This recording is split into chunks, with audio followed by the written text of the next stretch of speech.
suffocates, whisper in the hall, where justice wears a mask and truth begins to fall. Every thread they pull, every lie they weave, in the courtroom's dance, who's left to believe?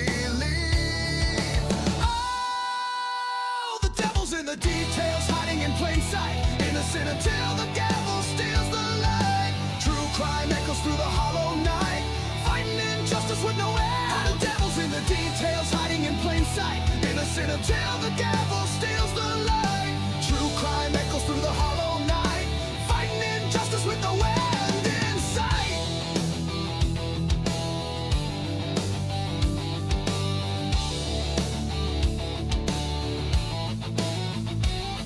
A photograph fades where the truth once stood. Blurred lines between the bad and the good. The scales they tilt with every silver tongue, while the broken cry for a song unsung. Black robes sway like shadows on the wall. One wrong word and the mighty fall. Who's a sinner? Who's a saint? The jury's out, but the verdict's faint. Oh, the devil's in the details, hiding in plain sight, innocent until the gavel steals the light. True crime echoes through the hollow night, fighting injustice with no end. The devil's in the details, hiding in plain sight, innocent until the gavel steals the light. True crime echoes through the hollow night, fighting injustice with no end in sight.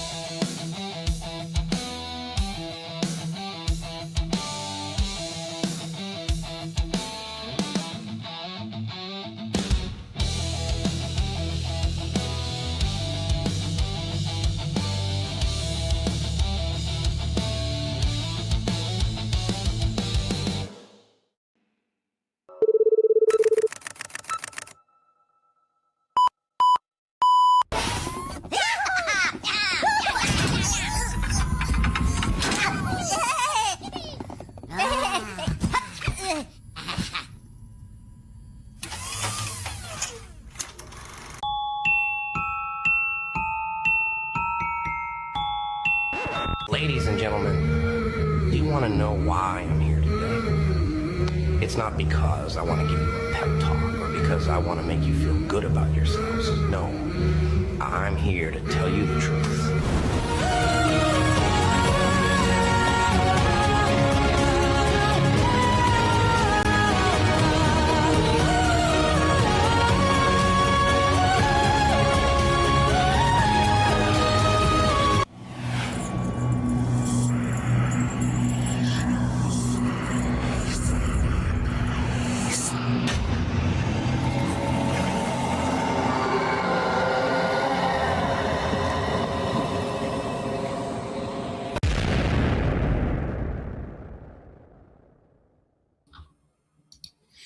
All right. Welcome, everybody, to the Devil's Advocates Crimes After Dark show on a Saturday evening. Hope you're doing well. I hope I've got sound and audio. Wave at me, somebody backstage. Let me know you can hear me. So, okay, great.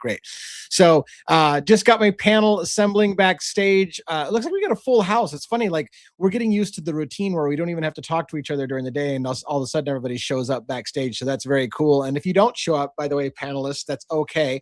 I understand life gets in the way. Some of you told me sometimes that you can't make it and then show up anyway. So I know you guys are doing your absolute best. You never have to explain if something personal comes up. I had, in fact, on the note of personal business, I had a lot of personal things going on today. And so I just didn't have time to do anything today, except for receive a few emails. By the way, some emails that I'm getting from people, and don't freak out, it's not a big deal, but some emails I'm getting from people are warning me that I may have kicked a hornet's nest. Keep my head low, watch out for yourself. Hey, you're starting to make waves. So nobody's warning me like you're going to get smoked kind of thing, but there are people who are concerned in a good way that that people are paying attention to some of the things that are happening on the channel. So I appreciate your concern, everybody. I really do.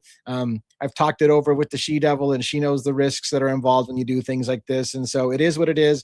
By the way, plenty of people do things like this and live a normal, healthy, fulfilling life. I know I'm kind of talking a little bit between the lines, but everything's fine. We're good. Appreciate you guys' concern for those of you who are concerned. I'm going to bring up my panelists really quick. We'll introduce everybody for the night. We'll talk about I really want to encourage audience participation. Real quick before I do my break panelists up, I do want to say some hellos to the audience. Amanda B in the house first here, by the way. She had these great graphics and stuff behind me, which I always love to show off, and the website design and all the kind of stuff that she does behind. There's so many things that she does, can't even cover it up. Essie's in the house. Thank you so much. Everything Me, good to see you again. Haven't seen you for quite a while. A longtime supporter of the show, one of our probably the biggest financial supporter of the show as well, and he does great things for us, and really appreciate having you here again today. Betty Allen 5150, thank you for showing up. I don't remember seeing that name. Seems like a relatively new name. Thumper Rabbit Hole. I almost can't say that.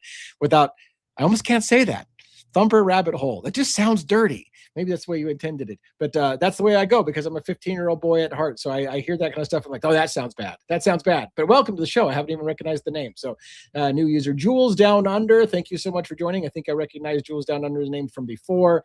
Just want to get through some hellos. Extraterrestrial Highway as well. Thank you. Welcome. I could be pinning these things to the screen, but I don't really read the comments at this point. I did read the comments, by the way, while the show is going.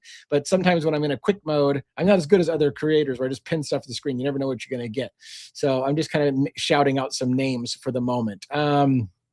But as we get going, Dina Seitz as well. We will pin some people's stuff on screen. Foxy Rose, welcome as well. And a regular Grammy T13, welcome again. Good to see you as always. It's been a regular to the show. Glenn 4302, that seems like a relatively newer one. Karen Bell 4965, welcome.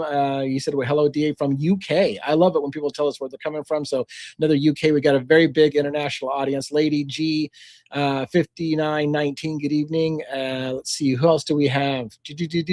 Reagan McNeil, and then we've got DL in SC, South Carolina. Is that from South Carolina? DL in SC. Oh wow, we've got. I had one of my panelists lose connection and come back. That's not a good start for the night, right? James Moen. Thank you for coming, as well as kind of a newer name. Like I said, let's just get through a few more. Jody Mann, Karen Folquez, James Moen, we got that. The Dolliest Lost, Nanya Gallegos, Twizzle Stick in the house. Welcome, Twiz. We've got so many cool names in here. Pamela Smith. It's just a ton of names. So as I don't want to, at some point the clock goes on. Okay, long enough for names. I would love to be able to shout you all out. I will try to get much better. I really want to engage the chat, but as you know, I'm a wordy bastard and I almost never stop talking, and I talk at 1,000,000 miles an hour. I pack in a lot of information in a short amount of time. It's what I do. All right, let's get us panelists on in the order that they joined us. Robin, you should have a microphone. How are you doing? I'm doing well, thank you. Very it's cool always to see great you. to be here in the den. Hope everyone out there has had a fantastic day, and looking forward to tonight as always. I feel kind of bad for you guys. Like most people on my show have real jobs, and this is my job, right? So it's amazing to me that you show up night after night when you have other things going on in your life. This is pretty much the only thing I've got going on in my life. In fact, I can't even really hang out with friends very much, where my wife's like, are you still doing work on your phone? Put your phone down. Because I'm constantly working nonstop. And it's funny because I feel like I'm always behind. When you're covering 5 cases, you feel like you're always behind. And and 30 people have a new thing out, and they're like, did you see so-and-so? Did you see so-and-so? Did you see so-and-so? And I'm like, I can't do it all in one day. I'm doing everything I can just to tell you what I'm keeping up on the case. So anyways, good to see you, Robin, co-producer of the show, helps me out with a million things administratively and professionally, and sometimes emotionally, and all those good things. So it's good to have you on the show. Let's get one on stage and unmute his mic. How you doing, one? Hello, Den. Hi, Robin. Hi, Lee. How is everything? Good. How was your day today? Hello. Good. It is the weekend. As you said, some of us are always working. Some of us never sleep. Right. Right. It's true, man. I don't even know how you do it with the family and a full-time job, and you got personal things going on, I know, and then you got our business, and it's just like I do not know where you find the time. I really don't. So since it's Saturday, I got to give my special monologue. It Oh, has to I can't it wait. has to come. All right. You guys Yeah. ready? You Yeah. ready? Yeah, you want Well, full screen? I don't know. I can't. I don't know how many. I'm still on my phone. I'm still in the process of setting my laptop up. So since I have my admin privileges removed, I have no idea how many people are in it. I can't see really anything. I can't see the comments. I can't see anything. But it's all right. It's all good. It's all good. Ladies and gentlemen, boys and girls, people of all ages, welcome to the most stupendous, most riveting, most captivating true crime show out there, where narratives get challenged, timelines get ripped apart, and facts don't care about feelings. This is a show that refuses the script, questions the official story, and shines a spotlight where others are afraid to look. We don't follow the crowd, we cross examine it. If you're here for blind relief, comfort theories, and talking point justice, you might want to hit pause now. If you're here for critical thinking, receipts, and hard truths, then welcome home, because this is the Devil's Advocates. And if you're not down with that, we've got 2 words for you. And with that, live from New York, it's Saturday night. What were those 2 words that we have for them? One. I don't want to get you flagged. Tell me it doesn't start with an F and an O. Thank you. I appreciate Well that very done. much. We actually are very very kind to our dissenters and the people who disagree with us. As long as you're courteous with your disagreement, then we'll be courteous back to you. So we rarely would tell somebody to pack sand. We would rather you just hang out and be polite. So thank you so much for that. That's very cool. I appreciate your monologue. Joe's got the next step up. He's going to have to meet that kind of energy. I'm going to remove the parental advisory. You guys should always know parental advisory. Parental discretion is advised. That's the term. Parental discretion is advised on our show. I'll remove it because as I bring more panelists up, it's hard to do that. By the way, I thought. Robin, you can see the comments and stuff, right? Or no? Because one was saying he can't see comments. He should be able. He's got the same permissions that you do. But we'll work that technical stuff out in a minute. Let me bring up Joe from State of the Deep. How you doing tonight, Joe? This is for 1-1. Very good. Hey, everybody. What's up, DA? Robin, 1-1. Dan, how's Hello, everybody hello. doing? Hello. It's good to see you. You got anything special going on today? Or you just kind of having a chill, lazy day? Or what do you got going on? Just getting stuff done at home most of the day. Yeah. No big excitement. Well, it's good to have the team back together. We got Jason Estes as the last person to join us on screen. If you have anything you want to share before he comes on, or you want to preemptively say something before he has a chance to attack you, let me know. But otherwise, I'll go ahead and bring Estes out to Estes on screen. There's no beef going on between the two of you. But all right. Hey, thanks for the super sticker. Very cool. XOXO Leah, $20. So thank you so much. Appreciate that very much. Every bit helps for sure. And that's a really good support to the channel. So I appreciate that. Let's add Estes Crime Maze. Jason Estes from Estes Crime Maze. How you doing tonight? Pretty outstanding. Thank you. I'm working on spectacular. I certainly hope I don't have a beep with Mr. Psyop Man. My other Psyop Man. Nice. That's very nice. Joe, I don't want to beef with the State of the Deep, man. I'll never get out. And 1-1's intro, I could never match or meet that. I don't think that expectation. But let me just say, it's great to meet all you beautiful people, and to the amazing audience and other true crime junkie fans out there. Again, put on your house coat or your favorite robe, maybe a pair of slippers even. And Robin had her drink last night. I don't know if she's got one tonight, but grab your favorite beverage. 1-1's got one. There we go. Oh, yeah. There we go. And join us for a while for another story. And again, as 1-1 said, and one of the many great lines there, we're going to rip apart, I think he said, the storylines. I hope I'm quoting that right. Timelines get ripped apart. Yeah. timelines get ripped apart. So let's do it, my friends. This is the most entertaining, thought-provocative, true crime channel out there. If you haven't got that by now, give your head a shake and keep watching us. So thank you. Take it away, everyone. Awesome. One thing, right, by the way, real quick, I wanted to give a shout out again to Everything Me, who I just saw that it did pop up on that last comment that Robin pinned, that he's been a member for 5 months. So a paid member for 5 months. That's another thing that's fantastic. Before we started, I saw somebody come in here. They've been hit their 2-month anniversary. So those paid memberships also help as well. By the way, Jason Estes, just as an FYI, in case you don't know, you are cut across with the camera right across your eyeballs. We're like, we do not get to see your eyeballs. And that's okay if you want to go all, there you go. Now we can see your lovely eyeballs. And by the way, you know what? I can't believe I'm not even 100% sure of this, but did you send me this picture or was it Joe? And if so, are these the graphics from Amanda B? Because if so, I'm honored and privileged that she did this of me and put it on the shirt, but I'm not sure of the whole thing. It might have been, if you can zoom in a bit, I don't know. I can kind of. I'll put them full screen here. Yeah, I don't know. It was either Amanda or it was Cat's Mojo. It was one of them. I think it might have been Cat's Mojo. But if it was Amanda, I will profusely apologize to her. Cat's Mojo. Yeah. Wasn't Cat's Amanda, Mojo. she Thank said. you. Amanda said it wasn't. Yeah, me, Cat, so, I believe it was Cat's Mojo. Thanks, Cat's Mojo. Appreciate it. Although when I went to the seamstress to tighten it a little bit around my arms, even though I haven't been able to lift weights in over 4 months, Pavarotti, I'm sure, knows this.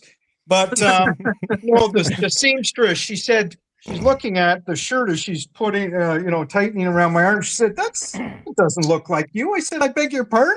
I think it does. Come on. Yeah. By the way, I just wanted to say, I want to be careful how I say this. When you were talking about Pavarotti, we've got Pavarotti, knows that you're not working out. We've got a kind of a running gag because of that. There was a time when, Estes, you kind of called out Pavarotti, and then Pavarotti got all irritated and said, I'm going to box this guy's ears off, but he gets to a certain level of subscribers and then I'll box him, kind of thing. And I kind of took it as a half joke. I don't think he was serious. But we kind of joke around about it. But I do want to play the video, DA. I wish I had it handy. I don't have it. Play the video. That's so awesome. Maybe if you guys get talking long enough, I'll go find a video to play it. Because which video? What video are you guys referring to? Toddler fights. The toddler fights. Oh, yeah, right. The toddler fights. Someone's got to have it. Come on.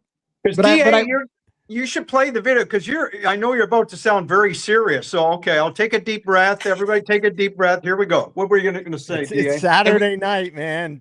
Everything me's dropping bombs on us tonight. Thank you so much for the support. I appreciate that so much. I know, by the way, everything, I hope I don't give anything away with Everything Me, but Everything Me, by the way, wanted to kind of give me a heads up that they're paying attention to whether or not we're going to end up in a legal fight, because they're going to try to help out with that as well. They already help out a ton.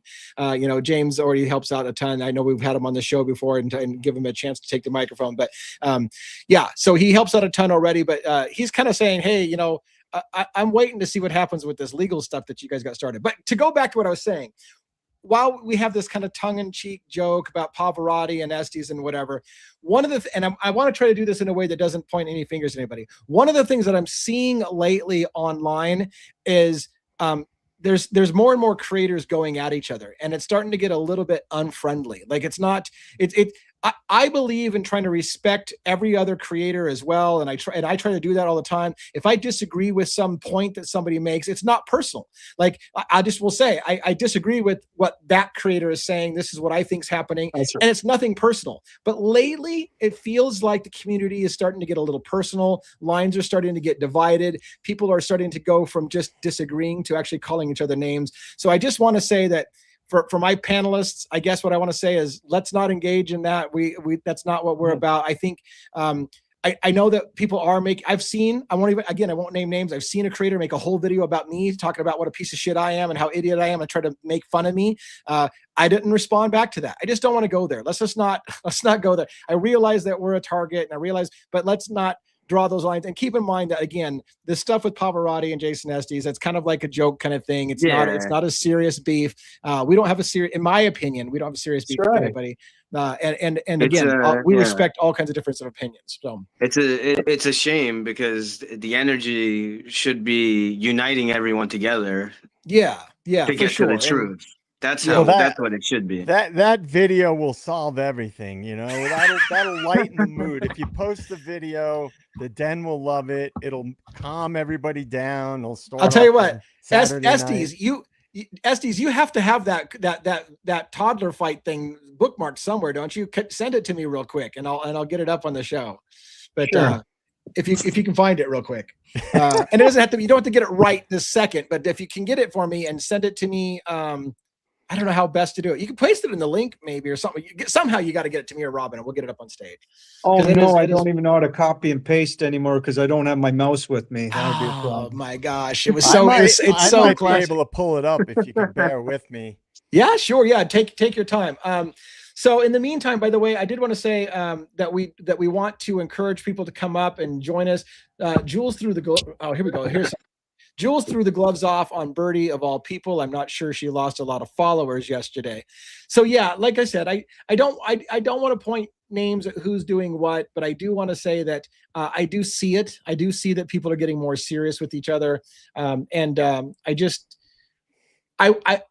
I want to say from our team that we're going to try to keep that really, really on the down low. Mudslinging doesn't benefit really anybody, and so let's just all get along and do a Kumbaya song, even if we don't agree. We'll hold hands and we'll sing Kumbaya by the fire. That's probably not going to happen. And in fact, let's invite Moscow Police Department and Idaho along for that Kumbaya. We'll all just hold hands and just kind of go do a group hug, and then we'll ask to see their records. But other than that, Send Payne a link. Let's get Payne up here. So yeah, it's Christmas time, for Pete's sake. It's Christmas time. Let's all get in the Christmas spirit. I don't know. Not everybody celebrates Christmas, so I got to be careful about that as well. All right. So again, did we send a link? Do we put a link, by the way, for people to join backstage? I would love to be able to get some people backstage. We don't have a formal presentation tonight, so I'm gonna copy this link. If Robin hasn't done it, I'm gonna put it in the chat. I'm gonna invite you to come up. If you don't want to be on camera, you can still use your microphone. If you just want to, I'll watch the chat. I'm gonna watch the chat a lot more carefully. So if you guys have a question, please type a question in there and we will go for talking about some of the questions. Any case that we follow, whether it's Idaho 4, whether it's Luigi Mangioni's case, he's still in suppression hearings right now. We've got the Long Island serial killer case. We've got Nikki Stein's. It's been on the back burner for like ages because again, you thought Idaho 4 was over. Au contraire, we're kind of like reopening that kind of investigation in some parts. So I let's see. have the link to that video. Amanda did post it in chat. How do I get it to you, Lee? Okay. I see. That's a good question. So that's such a great question. How do you get it to me? Email it to me real quick to the 2024 address. Yep. So if I had a mouse, is there a way to copy and paste when you don't have a mouse? I'm the dumbest person when it comes to computers. You just right click on your. You have like a trackpad. Trackpad on your thing, or is it just on your phone? It's just a little square thing on my laptop. Yeah, I mean, if you usually, I don't know what kind of laptop you have, but you can do a thing with your fingers where you right click on right click. Okay, I'll try that again. Like basically, you just I sent that to you. You can do it. All right. I sent that to you, Lee. I see that. Is there a certain time marker for that, by the way, or is it just like no? That's just the video itself, I believe. Like that's the only one.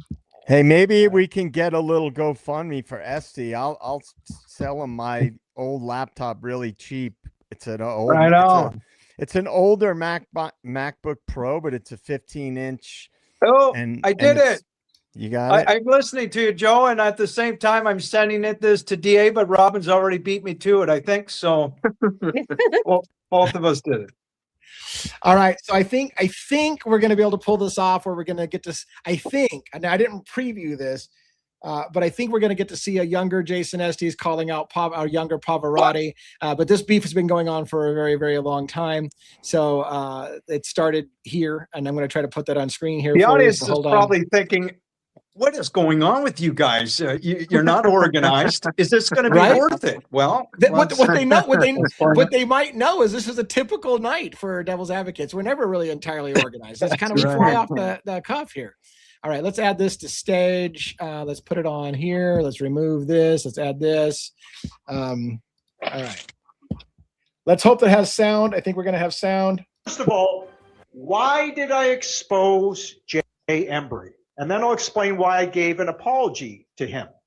What the hell's going on? My friends, this is so important, and these will be my opinions. But I think if you really look closely, we got to ask the questions. I want to ask you, everyone, who is Jay Embry? You know, again, he's had all this success. He's done hundreds and hundreds of videos. You're pretty mouthy for a toddler. If he's got successful with his channel, that I'm not going to condemn him for that. But we got to ask, who is Jay Embry? He comes from the ether. Nobody knew who this guy was, right? And he's claimed. I'm not sure where he was during COVID. I was a public. There's Pav. Once you flip the switch, it flips their switch, and they no longer like you. Believe me. Oh yeah, while I'm going through this, I got this. Well, it flips their switch, and they no longer like you. What's wrong with you? The people that are out here sharing This is a different clip. Yeah. Oh boy. From a secret source that knows everything that this is valid. What is wrong with y'all? What sucks is this clip didn't have Pavarotti talking about Jason Estes and how he's going to box it. Was this in this or not? I don't know if this is what it meant to say. Oh, Amanda. She's mixed it up nice. No, wait, there he is at the end. Once you flip the Pav switch, hold on, it flips their switch, and they no longer like you. Well, they did. Damn it! That clip wasn't. It didn't have Pavarotti calling him out because he talked all about how he was going to box Jason. Well, check my link. Check my link if you want. Where did you send the link? It's from my YouTube channel over there. I sent it to your email. You sent it to my email? All right. Yeah. Well, I don't want to take too long struggling with our technical difficulties, but I will try to see if I can find that real quick. Here. The audience is just wondering. I think they want more of this. They're getting a taste of what's going on. I think we got it. Hold on. Thank you, audience. Surprise. All right, let's see if this is the one. Now this is a long one. It's long. Okay, here we go. I want to try to get here. I know what it looks like. So this one looks like the right one. Oops. But nope. Look, there it is. Maybe some Pavarotti right here. Hopefully this is where he gets to talk about boxing your ears off. All right. And I'm all of a sudden I'm having so much buffering issues. No longer like you. Believe me. Oh yeah, while I'm going through this, I got this freaking crazy guy out there, this Esty guy. He said he wants to box me. Now, I'll have 2 seconds to debate that guy over that nonsense he's spewing, and I don't believe he believes it, so I wouldn't waste my time and effort. I do believe it. Would like to box his ears, though, so I'll make a deal with you, Esty. You can manage to get to, let's say, 2,500 subscribers. I mean, that shouldn't be too difficult to do for you. Yeah. 2,500 subscribers, and I'll be happy to box you on YouTube live. Fucking right. Box the ears right off the side of that bald head. And if you are able to beat me 5 3-minute rounds. Fucking right. I will. Beat me, then I'll debate you. So you debate me after that. I got to win. I'm going to respond again. You get 2,500 subscribers. I'll box those ears. You beat me, I'll debate you. There's my terms. Thanks, Pav. About what we were talking about. Pav block. It's a Pav switch. So there you go. That was the challenge put forth. Oh man! You get him to 2,500 subscribers, and Pavarotti will personally box his bald head, his ears off his bald head. I don't remember him saying Pav switch. I haven't watched the video in a long time. You flipped the Pav switch. Now look. I want people to understand. I'm not poking fun at Pavarotti. I'm not poking fun at Jason Estes. I thought this video was hilarious. It's in good fun. That's the way I take it. We are not trying to cause a fight. Although it is funny because we always tease. Let's get Jason Estes to the 2,500 subscribers and let's go. We got a pay-per-view event. But again, it's for fun. It's not meant to be taken all that seriously. I hope you enjoyed that little side tangent. And yeah, the Estes has been had an injury to his rib cage, and so he can't really train like he's been. So if Pav's training, Estes is in big trouble. So, and did he just fall down? I thought that is like, what the hell did he just fall out of a chair? I almost fell down with the Pav switch, the Pav block. It's really discombobulated me. So I'm going to have to be very, very focused when I meet this guy. I've heard of things like Pav block, but I heard it a little differently. But I've never heard somebody being a Pav block before. But anyway, so how are things going tonight? What have you guys got going on? Do we have any questions or comments from the peanut gallery? I always call it the peanut gallery. That's not a good way to say it. We got to come up with the better. I always call it the peanut gallery. I don't know why. But what do we got going on in the chat? Anything? Does anybody want to take that offer to come up on stage and join us? And or do we want to just field some questions? Or you guys have something that you saw on YouTube that you want to talk about with me about something you saw that maybe I haven't seen yet, so it's hard for me to comment. But what do you guys got on your mind? Anything? Well, I just I could just pop about it doesn't really change, I guess, much, whether Kohlberger did it or not, but it is interesting about Murphy, some of the stuff, coming to light. And it's very interesting because you were the one that did, the boots on the ground, and you were making not making a big deal, but you brought it up. Like, how do we really know that it's actually Murphy on, that we hear at 417? And now there's new analysis and new stuff coming out, which is not 100% proof, but it's very, very close to really making you believe that Murphy was not, that the dog that we hear at 417 is not Murphy. So let's talk about that for a minute, because I want to explain it. I want to use this as an example of a few things. And so you need to correct me if I'm wrong, because I could be wrong about this. One of the reasons why I know that a couple people said, oh, you got to watch this video. Lana just proved the dog wasn't Murphy.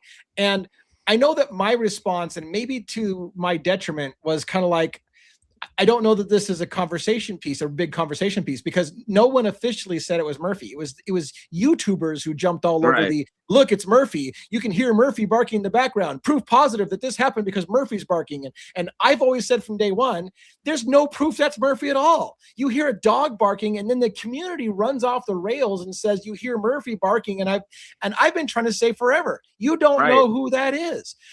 So where I'm going with that is it any breaking news? Has anybody officially said that was Murphy? Did the officials state that Murphy can be heard in the background? I don't think the officials ever said that. That was YouTube community that jumped on it, right? And the big thing that was always kind of like everyone was always talking about it, but the thing that was always alarming to me, I have a German Shepherd, obviously a different type of dog, but I've had dogs my whole life. And I even watched, I don't remember who it was. I watched someone, it was some crime scene expert guy that he had, I think, 2 of the exact same kind of dog that Kaylee and Jack D had. Yeah, golden. And he said that the dog, that dog does bark and whatever. So what always was odd to me, why is the dog barking, just at 417? Yeah, because that like the dog. So I know you're gonna say, like, I mean, okay, even if you're like, oh no, it's definitely Kohlberger. So what are you telling me that he's like a ninja, like tiptoeing around the house? There's no noise, there's zero noise. He never wakes the dog up. I mean, do you know the dogs have like a ridiculous sense of smell too? Yeah. So the dog would know that there's a stranger in the house. And if it's a stranger, if it's a stranger, that's I don't want to beat it to death, but it's a classic example. It's a classic example, in my opinion, of people who cling to confirmation bias. Right. Because they believe Koberger did it, and because they believe Murphy was there, and because they believe it happened between this time, if they hear a dog bark, this is proof that that happened. It's confirmation bias. Right. And so Right. this is the problem I've had from the very beginning. You know, the loud thud. Here's what's funny. I don't want to go too long on this, but I've had so many people tell me the loud thud, the whimper, and the dog barking is proof that the murders happened exactly like they said. Then when I play Jules's video that she got from MPD with all the screams, well, you can't prove where that's coming from, and you can't prove what those screams are about. And I'm like, funny, because people seem to prove that the dog barking in the neighborhood is proof it was Murphy, or a thud against the wall means it was Koberger knocking people around. That was proof to a lot of people. But now I mentioned that there's screams going on, and you're like, well, that's proof of nothing, sir. Because it's like, and again, I don't know that the same people who are saying the dog bark and the thud and the whimper is proof that Koberger did it are the same people saying, well, that doesn't prove anything, DA, that there's screams all over the neighborhood for 40 minutes. That doesn't prove that. I don't know if it's the same people, but you know what I'm saying? The logic that says, because I believe this happened, any little thing that happens, I'm going to prove. There it is. That's proof. You know, here you go. You saw a white car approach the neighborhood in that time frame. They told us it happened. That must be Koberger. That's the logic. And again, anything that happens that's not like that, well, you don't know. You can't prove that. You can't tell what kind of car that. If it's outside the time frame, we can't prove dick. But if it's during the time frame, oh yeah, that's proof right there. See, do you know what I'm saying? It's just hypocritical. Right. Yeah. Only when it's to fit their narrative, then it's okay. One of the compelling videos that I saw from Linda Lane, we've probably discussed it before here, was the female carrying what looked like a dog from the car.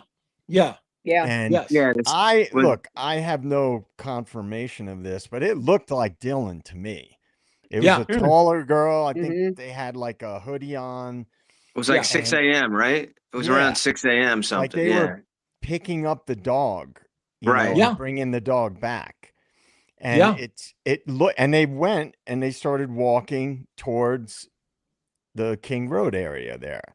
So, I mean, it's things like that make you wonder, was that Dylan grabbing the dog where the dog was put somewhere else for a certain time frame for obvious reasons, right? Because if someone is aware that something's going to happen and they know that there's a dog there and the dog is going to likely be barking and acting out and things, you would get that dog out of there if you knew in advance what could potentially happen. So I don't know. I just always thought that was interesting. Right. And the key difference is, Joe, when we see what looks like somebody that matches the description or could match the description of Dylan carrying a dog that looks like it could be Murphy, we don't say, there's the proof. Dylan's bringing Murphy back to the house. You can see it right there. That's the difference. Like we just say, man, does that look a little bit like it could be? And we ask the question. Other people are like, that's proof definitive. Brian Koberger did this. Look, you can hear the whimper and you hear Murphy bark. Like, why is it people can't do what we're doing, which is to say, look, it looks like this, but maybe it's not. And like you guys said, and like Cat's Mojo said, I think it was Cat's Mojo, when Rhonda and I were walking the neighborhood, there literally was, I filmed a big dog right behind the 1122 former residence, because it's been torn down, that angles towards the back of the house. I believe it was probably the people that had made noise complaints against the house before. It is. They have dogs. Those dogs barked when we were there, and I pointed them out on camera, but you couldn't see it very well. But if you zoomed in, you could see a dog in that yard, and it has a deep register. Then later, Rhonda and I are walking between the Queen apartments, and a big dog barks, and people on the live said, holy shit, that's the dog you hear that night. Like, and I'm not even saying it is or it isn't. What I'm saying is other people are hearing and seeing those dogs and going, wait a minute, isn't that the fucking dog we heard that night? So I'm not even jumping on whether it is or it isn't. But the point being is why are we so quick to say, oh, it's Murphy barking? Any dog in that neighborhood apparently is Murphy barking, and it's proof that, it's not proof of dick. It's not proof of anything. That house that touches the corner is 1260 Walenta. So they supposedly had 2 dogs. So if you listen to the 4:30 to 5 a.m. audio, like where you hear 2 dogs going off, it's probably the 2 dogs from over there. Then you also have whatever his last name is, Jeremy, the guy who nothing is out of ordinary except for finding panties in the street. He also has a dog. No, nothing really happened, but it was kind of weird. There were some panties right outside the quadruple homicide where 3 women got murdered, and other than that pair of panties outside, there was really nothing odd that was going on. Okay, well, have a nice day. See you later. Yeah. Did you guys see Birdie's video yesterday? Yeah, I saw it. One of the things I noticed, because I played music for many years, and I play guitar, and I have guitar pedals, effects pedals, and some people were commenting, and I did as well. It's almost sounds like it's reversed, like the audio is reversed. Yeah. But it also sounds like it could be effects that were put on the audio. So you could just take the audio and run it through an effect, just like recording engineers do when they're recording albums. You put the effects on after tracks are finished. You don't have to do it while it's happening. And it sounded like there could be either a phaser or a ring modulator put on the audio, which gives can give like a warbled, like a certain filtering effects, like synthesizers have like filtering effects and things. And a phaser can do that. Wow, can give like a phasing effect. And I thought it either sounds like it was reversed, the audio, or there was effects added to it. And I wouldn't put that past, if the feds were involved, they have all that technology. They have sound, analysts and all that kind of stuff. So, dude, you have no idea. I study UFOs, man. They're 50, 70 years ahead of us. But that's a whole other subject that I'll educate you guys on one day. But anyway, that was something that kind of stuck out to me, to my ear. I've heard many, many different effects and things like that, and you can kind of identify some effects, and it sounded like that to me. So it sounds like, to me, in my opinion, that audio was, and probably the video too, was absolutely tampered with. I have no question in my mind. There's no logical reason why. Yeah. You know what else? Clarify, Joe. Yeah. Clarify, Joe, what audio you're talking about. The one that was released by Moscow Police Department? Well, 1112, various between 2:30 and 3:30. 2:30 to 2:30 to 3:30 frames. But the key ones are the 2:30 to whatever it was, 3:30, whatever it is. Sounds to me like the audio was tampered with, because it definitely doesn't. It's just too strange. Like, what was key about that? You're definitely right. You know what was key about that? I don't remember the exact time stamp, but in the video where there's two girls that leave, I think around 3:30 or so. Yep. They leave from 1112. Yeah. And they're literally walking in front. So what are they? 5 feet from the camera? Right. Yeah. And you can't make out the audio. You can't make out what they're saying. So that's ridiculous. It's just, if next time you guys or anybody in the den listens to that or watches that video, listen to the audio, that warbling kind of sound. That's manipulation. That's sound manipulation. There's no logical reason why some of these sounds and voices are garbled like that. And it's like, that's, for example, like back in the day where you had tapes, like cassette tapes, and recorded on tape, the tape could get warped, and you'd get like a warbling kind of sound from the tape. And remember, like, this is something that we talked about a bit. I think all of you have watched it when I was on with the Custody Queens, Sam and Kristen and their appellate attorney, Ron. And we talked about whether or not the fact that the MPD files all say redacted means that they could have messed with the audio and could have scrambled some of the audio, or could have warbled some of the audio in order to And again, I would say they would argue to protect people's personal information. So they would probably justify the manipulating of the audio to protect people's private conversations, which are none of our business, right? And having said that, that's the key, right? So if they did that, if MPD did that because they were protecting stuff that wasn't related to the crime, then leaving the screams unaltered means that they think that that was related to the crime. You follow the logic? If they did take time to redact things out that they don't think are related, then that it's almost as if they're saying the screams are related to the crime. So Twiz has joined us backstage. Are you guys okay with bringing a guest up and having Twiz take a shot with it? Okay, let's do that. Let's do it. Twiz, come on up. What's up, man? Yo. Hey, good to see you again. How's it going? What up? Living the dream. Welcome to the den.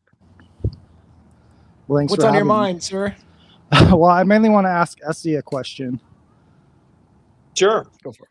Do you think Ann Taylor has seen pictures of dead bodies? Of course. Or I shouldn't say of course. I would think she might, as a lawyer, defense lawyer. So what's your follow-on question? Well, I mean, I guess that's just really confusing because you say that the crime didn't happen. Yeah, so I guess what you're saying too is I would never say that Ann Taylor certainly would not have seen these victims if they were victims. But what's that? Yeah, that's what I was going to rephrase it. Although it looked like you're freezing up a little bit there. I was going to say I think what he's getting at then is he's saying, look, do we believe Ann Taylor never saw the? I mean, we may not have seen the crime scene photos, right? But what we have to presume, there's no way in hell the defense hasn't seen the crime scene photos, right? So we may not have as the public, but the defense certainly has, and therefore, by extension, if Ann Taylor has seen the crime scene photos and didn't say this is bullshit, there's no bodies, right? Then what's going on here? Okay, like that, I guess that am I getting kind of the gist of it, Twiz? Yep, that's it. So what but if it's an operation, then then it's yeah, right, exactly. And it's a great question from is it, how do I say, Twizzers? Twizzle stick or just say Twiz. Twizzle stick. Yeah, I've always said that in my view, just looking at the whole case, and it took me a while to get here, obviously, is that I think Ann Taylor, she's a very slick defense lawyer. She obviously showed that at times, but I think she's probably in on all of this. She's as deep state as you can get as a defense lawyer, working with some of the connections that she's had, I think, in my opinion, and it would be no less what's been going on with the Idaho 4 and the prosecution. It's one big intelligence sort of operation psyop. They're all in it together to a certain degree. But I could expand more on that, but I'm not going to do that tonight. So let me reframe that for Twiz in my own way, since I'm kind of refereeing the discussion a little bit. And again, this is not a fight. This is a inquiry, right? So, I can understand like both Joe and Estes is saying, look, if this was some kind of extraction operation or any kind of operation, and it's federally involved, Homeland Security, a national security incident or whatever, then the fix would be in all the way on both sides of the equation, right? Both the defense and the prosecution would be in on the fix, and therefore would just go along with the narrative. So is that a possibility for you, Twiz, or is that just really way out there of a stretch of imagination? In my opinion, that's 100% not possible. Okay, and that's but fair. I've just talked to Ann Taylor and Eliza Massoff, though. So you did talk to Ann Taylor, you said, and Massoff? Yeah. And cool. And what was the gist? Or do you want to share the gist of what your conversation was, or? Well, they didn't really say much, obviously, but I know some more information behind the scenes. But no, they really care about Brian, especially Eliza. They're fighting for him. They're still fighting for him. So. Well, I will say this. So there's two things I'll say about that. Twiz, like I'm 100% not doubting your authenticity or whatever, but it's hard, of course, when someone says they have information that nobody else can verify. So don't believe it. It's fine. I don't care. Yeah, no, but that's not the point. The point being is that I hope you're right. Like the idea that Ann Taylor is still on the job and still working for this and still fundamentally believes that Kohberger got railroaded and whatever. I want to believe that that's the case. I hope that that's going on behind the scenes. So I appreciate that portion at least to share. Again, what I can't do is, of course, I can't say whether those conversations did or didn't happen. I'm not calling you into question, but I appreciate the thought that it could be happening. And look, I've said it before on this show. I allow, SDs and anybody to question the story. First of all, I think almost all of us are on the same page. The story is bullshit. It didn't happen the way they said it did. That I think most people agree with, except for the hardcore. At least here in your channel, yeah. Yeah, I still think we're in the minority of people that think Brian's innocent. But can I ask you a question, Twizzle Stick? Of course. Okay, cool. I'm all with you. Brian Koberger is innocent, no doubt about it in my mind. Okay. But a lot of and even on Facebook, the Brian Koberger supporters, which is great, trying to prove he's innocent as well. And many of you on YouTube, again, I don't see very many, if any, really asking the question, also, because we look at things deep on this channel, as you guys know. Is Brian Koberger, is he possibly a Fed himself? Was he used maybe willingly on an assignment as the perfect distraction? We know he wanted to enroll in the police department, right? And we know that they enroll sometimes very intelligent people in high academic positions, the feds, they'll groom them, whether it be CIA, FBI sometimes. And was Brian Koberger possibly used in covert drug operations to maybe help law enforcement? Those are the deep questions that I think are relevant and that we should ask maybe sometimes, just my opinion. No, it's not a terrible one. Cool. I don't know if you ever heard of John Kirikow or Andrew Bustamante. Yes. I think Andrew I've heard of Bastante, but CIA guys. Yeah, go look up John Kirikow. He is more interesting, in my opinion, because they basically tried to pin the torture program on him. But they pretty much tell you how the CIA at least recruits, and Brian Koberger would never pass that. Oh, really? Okay. Yeah, I mean, and for those, those who are not fully aware, and I don't want to go into it for forever, but one of the reasons why the Koberger federal government FBI connection got made is because, again, Koberger literally allegedly said, he wasn't looking to go into law enforcement with a PhD. He was looking to be a top dog in criminology. He wanted to work with the feds. That was one of his desires to do so. And then you factor in the idea that WSU had received a large grant that was funded by the Department of Justice and had money for doing things. So, and it was listed in Koberger's papers. I mean, we saw on papers screenshots of the stuff that was found in Koberger's apartment. He knew about the funding that came to WSU for federal funding from the Department of Justice. So then one asks the question, did Koberger come to Pullman specifically because of the federal dollars? Did the federal government know about Koberger and his interest in that? And did that ever happen? And is that ever a scenario that entertains some people's minds? And I guess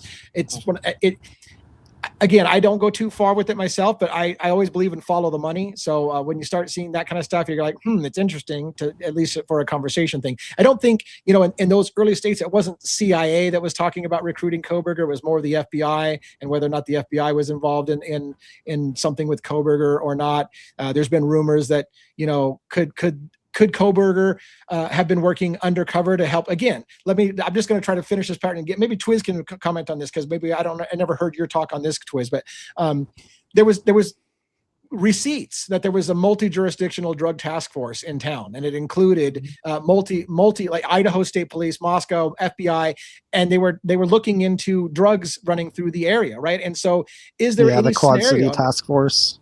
Yeah, right. And so is there any scenario in which Koberger, being interested in doing that kind of stuff, was working undercover, helping them look into drugs running through the area? Well, is that ever a scenario?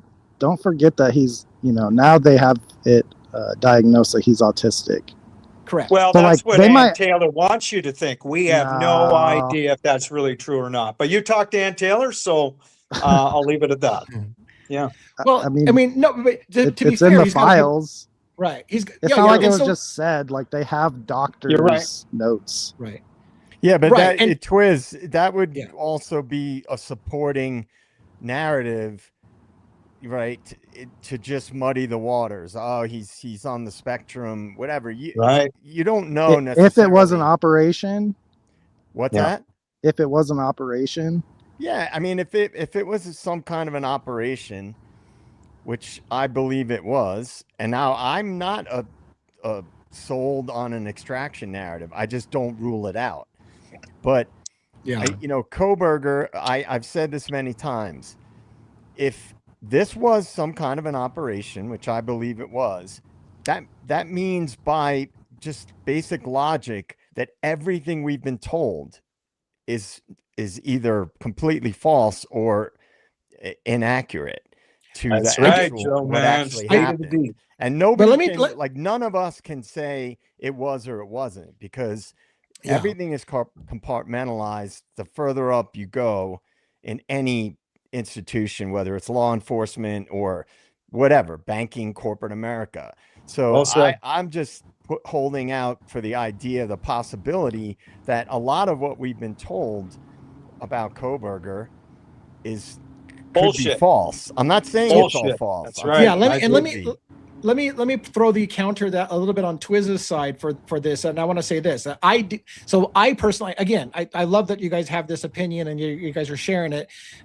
I'm kind of of the opinion, I think, with Twiz that Kohberger does have autism spectrum disorder, and here's the problem. This is the reason why in part it leads to his conviction, because people that are on the spectrum often don't state things the way that you and I do. It doesn't look normal to people. They see their behavior. They see a flat affect, which is a common thing of autism spectrum. It looks flat, and so you just think, look at how cold he is. Look at the inappropriate questions. I mean, he's being arrested for murder, and he's asking if a cop wants to go have coffee sometime. That's signs that the guy's just freaking out there and a cold-blooded killer. Or maybe it's exactly what they said it was. He has autism spectrum disorder, and he doesn't think the same way that everybody does, and he certainly doesn't present the same way that everybody does. And that, in fact, is the reason why they jumped all over the guy, because, well, there's something creepy about that answer. And so they get in their head, he must be guilty because his answers look suspicious, and maybe his answers look suspicious because he's on the spectrum, right?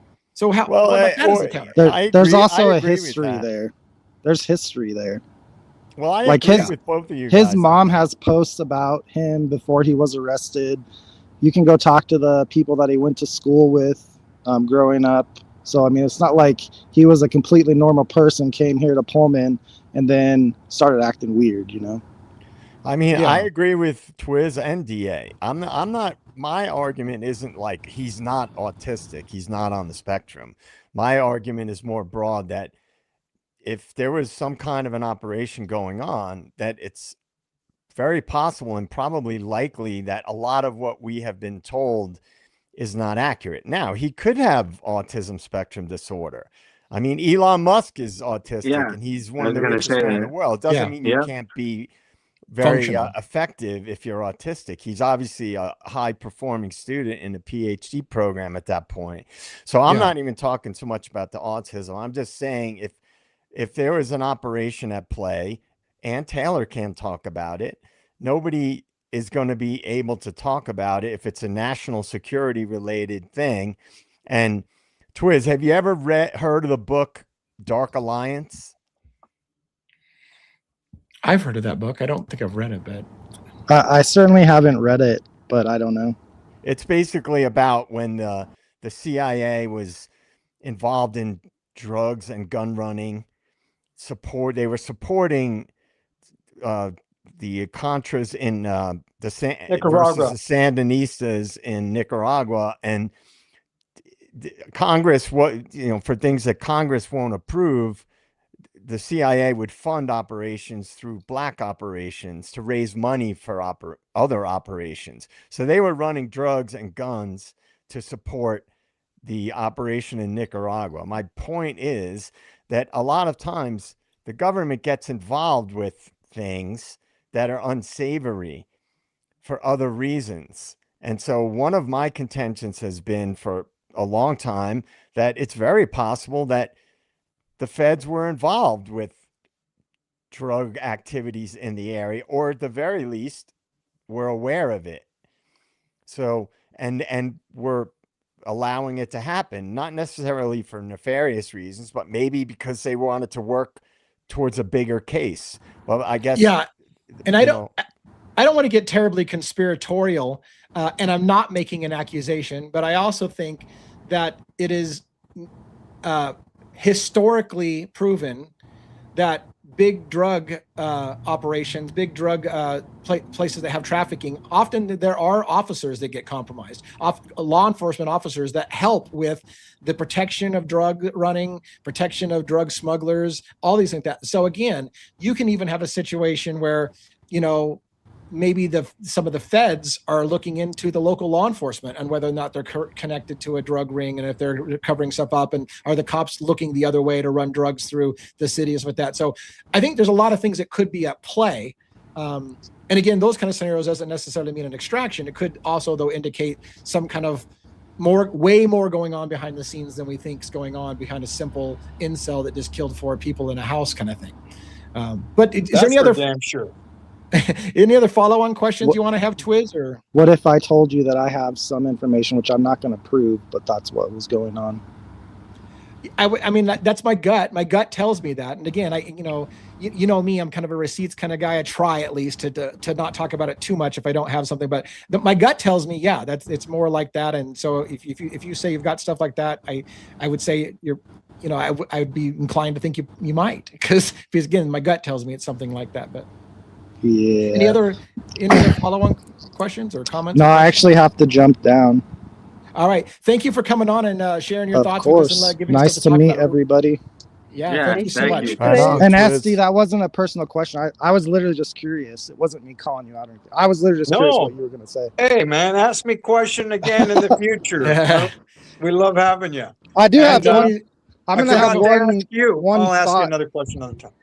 Yeah, I can come back in a little bit, but just like there are people that are like paid disinformation, not necessarily in this case, of course, but like there's a difference between people's having opinions and people just spreading bullshit, and who benefits from bullshit being spread. A lot of times money and power would be the DOJ. Yeah, money, profit, the people in charge of profit, power, and control. And we want to dismantle that. We want to dismantle, as Dr. Shiva calls, the swarm. We're after truth and justice on Devil's Advocates, and don't you think we're not otherwise, folks.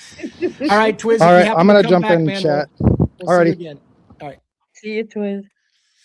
So yeah, I mean, these are great questions. And again, I love it when people can kind of like, like he just said, there's nothing personal in the question. They literally just wants to hear the counter. Like if it really is what you're saying, how would you explain this? And that's not a dick move. It's like, I really want to know how you would explain this. And so I applaud that kind of conversation. Any other questions, by the way, from people who are coming? I saw a lot of people. Unfortunately, I pinned stuff that was more supportive of me. I think DA's right. I think he does have Asperger's. He does have, and so I pinned those, but it was just because of what I was seeing, not because I'm like, hey, I'm only going to pin shit that makes me look good. But you're not a wannabe narcissist. And I wasn't refuting the autism spectrum thing, just for clarity. Yeah, I agree. I heard you say that several times. Yeah, you're like, you're not saying you disagree that. I think it's all part of the pre-planted narrative myself that Brian Kober's got autism. We're going to have the defense say it. This is, we're talking Whitsick law, folks. We're going to talk more about that someday on this live. All right, looking for any more questions, comments. If Twiz set the example. See how nice we are when you come up on screen. Come up and join us. Say something. Give us something to talk about. Ask questions. Again, we do cover other cases, but of course, seems to be the hot and heavy one. So I know that's where people. Here's the thing. I was talking. While I wait for somebody to come up, I had a car drive with somebody I don't talk to very often, and he said, "Hey, you're doing a YouTube thing with true crime and whatever." And, it turned to, who you're doing the Koberger case? Oh, isn't that guy that killed all those people and whatever?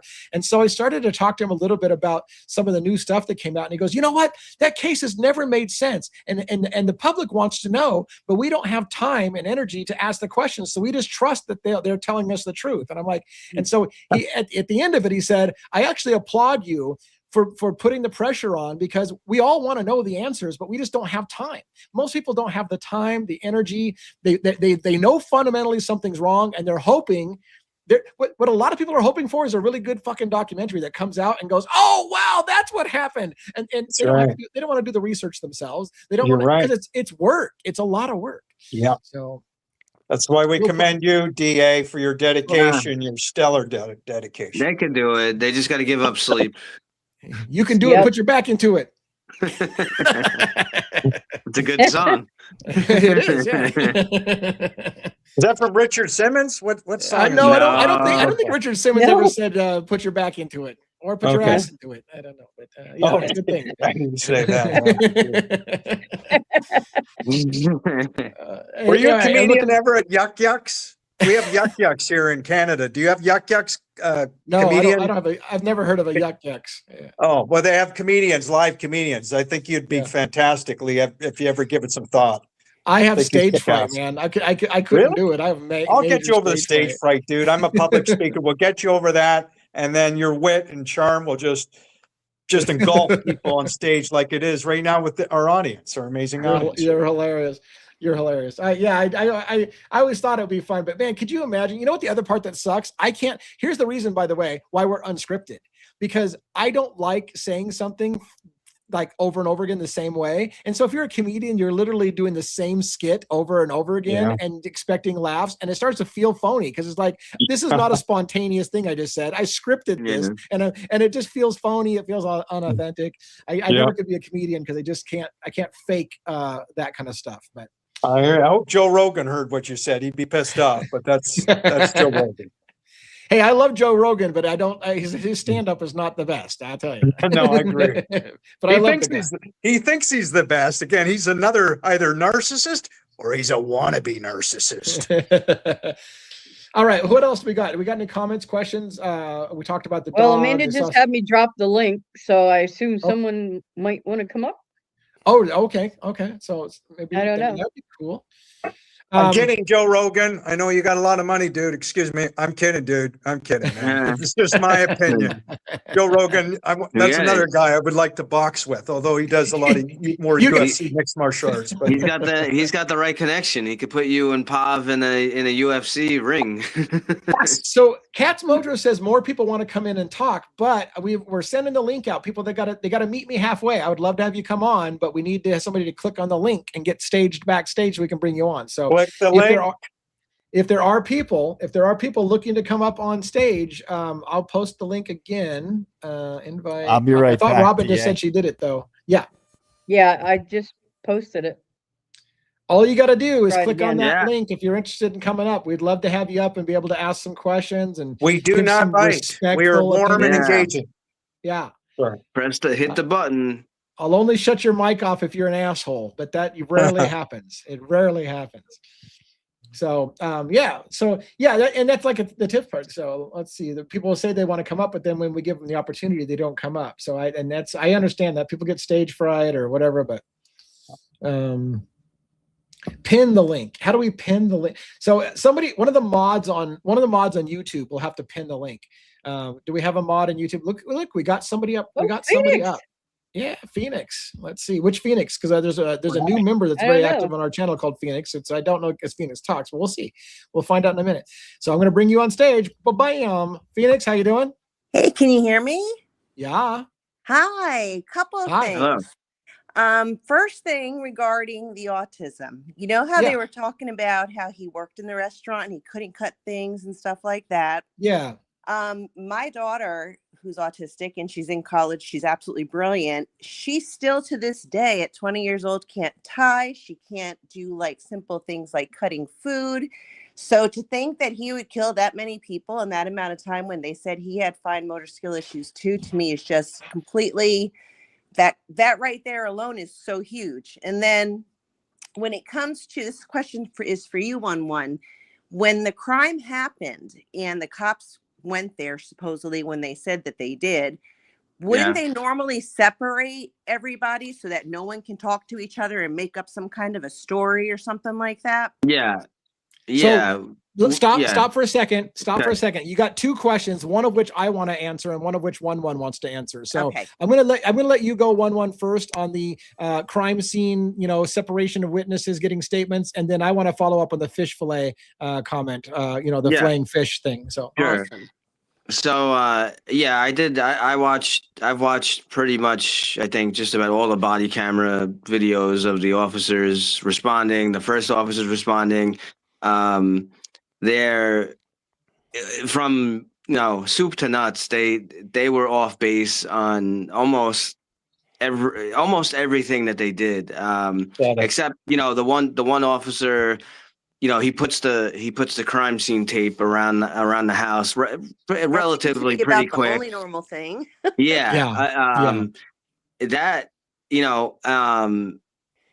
the video of them like going in, kind of into the rooms, and you can hear their breathing and some of the comments. To me, I felt like it was kind of authentic and whatnot. So I don't believe that it's possible that, if you have some officers or whatnot that were involved in something that went on here, some kind of, thing that they may not, maybe not all of them are involved so one of the things definitely that flew off the page, I could tell you, which is ridiculous, is yes, a few things. One, absolutely, all those people standing around conversing, absolutely ridiculous. Now, obviously, the officers first on scene, our main priority is to preserve life. So, they're getting there and they're getting the job that it's possibly an unconscious male or unconscious female, whatever the job, specifically was. They're going there. That's our main job, is to preserve life. So they don't necessarily even know that it's a crime scene yet, or what's happening. So you may have a whole bunch of people standing outside. That wouldn't be their first priority. But the second that they have a homicide inside and they clear the house, which that was the worst clearing of a house that I've ever seen in my life. Absolutely. I could tell you, if I had been on scene, if I was one of the first responding officers, Hunter would have been placed in handcuffs immediately. I mean, you don't. He had a knife. You're right. Exactly. Right. Yeah. He could be one of the perpetrators. You're gonna allow. You don't know who this guy is or girl, whatever. And did right. you notice how skinny he's gotten since then? Like he's sick over Yeah. Yeah. So before I want to say. Well, I just want to say real quick, because I know I said a few different things, but absolutely, they should have, once they got more officers on scene. Absolutely, there shouldn't have been. We shouldn't be able to see an officer interviewing Dylan and you see 5 people standing together across the street. Absolutely ridiculous. And then what's also ridiculous is that even later on, after they had more officers on scene and maybe even some outside agencies helping and whatnot, because obviously this is a small department, we shouldn't see a group of them standing together or sitting together at the police department either. Absolutely, it's ridiculous. And didn't they let them leave too to go take a shower or something at somebody's apartment? I don't know about that, but they were kept in a hotel later that night. I mean, they just weren't separated for shit. And it was ridiculous. Again, I mean, just like you said, when the officer's interviewing Dylan and he's allowing all the group of students to sit there talking out of his earshot, just continuing to talk while he's having this interview, and then allows Dylan to return to that group and then take the whole thing. I was just like, horrible. I'm not a cop, and I can tell you that's piss poor management of witnesses. There's no way they should be able to intermingle with each other and get their stories straight while they're literally. I mean, it's 101. You get everybody separated and you start asking, and you're looking for inconsistencies. They're never looking for inconsistencies. And again, the three people. So on scene right away with knowing, I mean, I know it's hard because we know the info we know now, but 3 people right away that should not. Hunter should have been handcuffed. Not just because you're placed in handcuffs doesn't mean you're under arrest, but he's holding a knife at a place of 4 homicides. So he should have been placed in handcuffs, and he could have been brought back to the precinct and for further investigation. The other 2 people would have been Dylan and Bethany, because their story makes no sense. Waiting 8 hours, 9 hours to call 911, and they said they were there sleeping the whole time, whatever. They would have not necessarily, you wouldn't necessarily have to handcuff them, but they should have been brought back immediately as well. And is that considered a crime not to call the cops, even if it was 8 or 10 hours when you know something crazy happened? Because there's no way they could not. If Yeah, well, here's the thing. If they could, that all goes along with the ME, and they have some crazy technology now. If they can know that, whatever. Let's just say like Ethan, was stabbed and whatever, right? But he was still alive, and let's say they basically can they determine that, well, he probably died sometime around 9 a.m. or 10 a.m. and you can prove that Dylan was awake and she didn't get him help. Yeah, she definitely they definitely could go after them for certain things, but you got to have very specific info. Let's stop for a second, because two things happened, unfortunately, when we were doing this. One, of course, one is as long-winded as I is, so it takes a while to get through that question. And I have another question I want to answer. And here's what sucks. We had somebody else queued up and backstage and they left, maybe because I didn't even have a chance to tell them we will get to you. But sometimes we run a little long. The answers are long. If that person wants to come back on stage, I was wanting to get a word in edgeways to say, yeah, we will get to you. Trust me, we're working on it. But sometimes we get all excited. We're very passionate about the topic.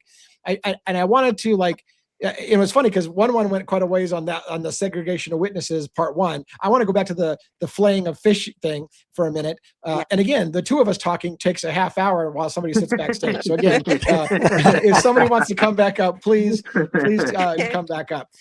I'll try to be briefer on the flaying of fish. That story pisses me off. I can rant like a million miles an hour. F you, freaking media. That bullshit story that came. There's our guest came back. Thank you so much. I'll get to you in just a minute.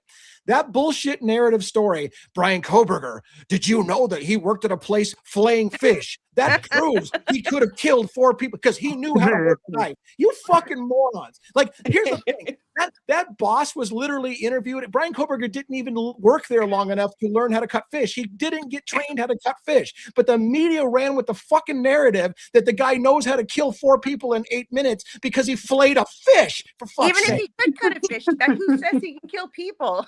Right. And then they did the same shit with, well, Brian Koberger's a boxer. Oh, are you kidding me? He's a boxer. One, the fighting style keeps people at distance. You don't close if you're a boxer. Second of all, he was doing it to lose weight. There's not even any evidence he ever stepped in a ring with anyone ever. He was going to hit in a heavy bag, but no, he's a boxer and he's a runner. He's super fit. His body is a temple. That guy's like a fucking rock hard and he fillets fish. You know he's got to be the guy. Well, the last thing I'll say, I know you got somebody else waiting, but I just wanted to say one more thing, and it always sticks out to me when Dylan is getting questioned by the cops on scene. It reminds me so much of that video when the girls were all playing around and pretending to be each other.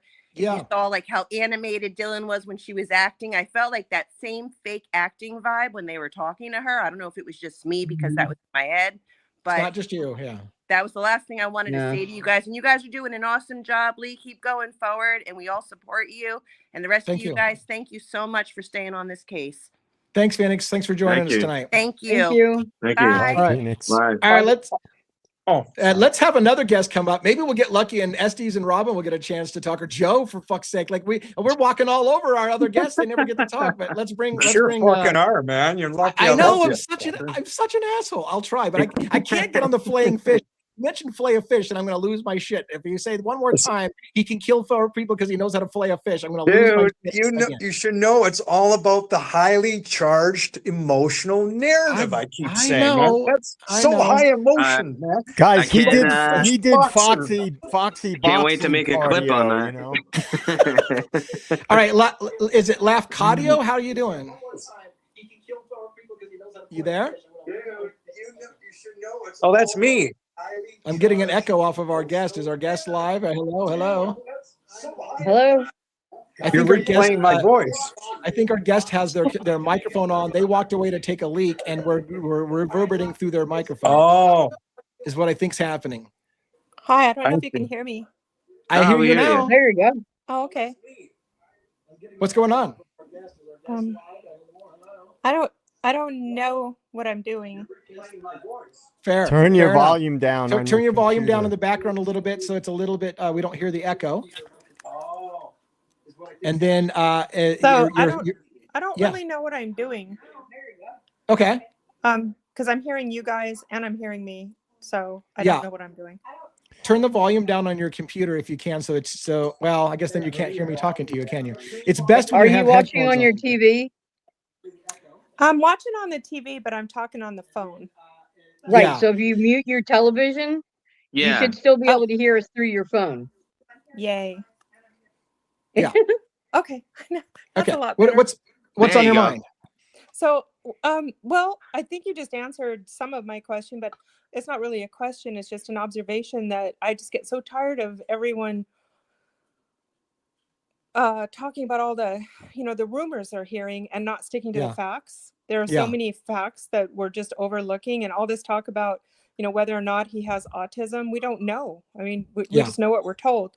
There's so much confirmation bias and personal bias, that I'm not trying to put anybody down or anything. It's just frustrating for me running into people all the time saying, "Oh, Koberger did it. I know he did it." And it's like, well, how do you know he did it? I don't see any facts. Yeah.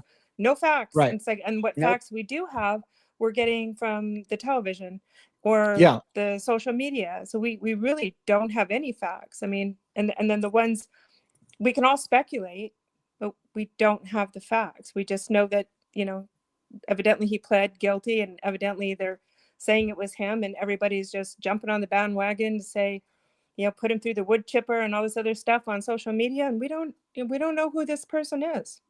And the facts that we've been given by DOJ is bullshit. Oh, I'm sorry, DA, did I interrupt? No, go ahead. Go ahead. I was just saying the obvious, right? The facts, many of the facts that we've been given, I think you guys would concur what we've been talking about by the DOJ and everybody in charge of this case from the top down. They seem to be corrupt as hell.